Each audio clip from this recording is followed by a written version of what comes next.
One of the ways you can read pharmacology effectively is not taking long notes or even making of flashcards because those things can actually be overwhelming.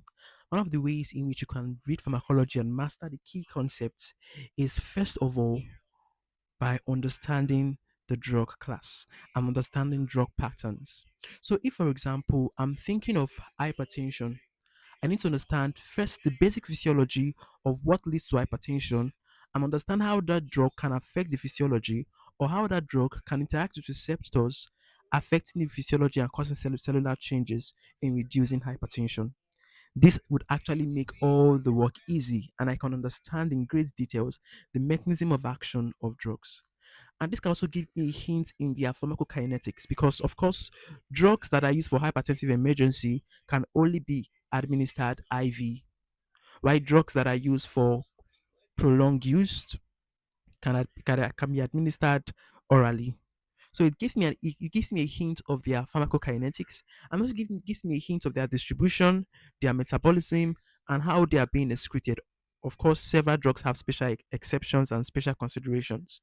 But if I have this overview of understanding the basic physiology of the human body or of the condition, I understand the basic physiology, I understand the basic pathophysiology, and then I want to study about the pharmacology of the drugs, I'm going to use those understanding of the basic physiology and pathophysiology to remember the mechanism of action, remember how the drug acts, and also remember their pharmacological effects or their cellular effects leading to the action of the drug.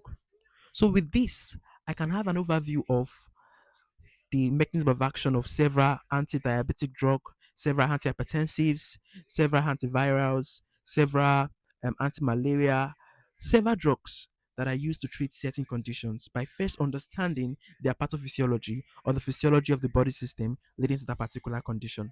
So with this, you don't need to cram so much about reading flashcards, reading bulky pharmacology loads, trying to summarize bulky pharmacology concepts, or trying to over visualize the process.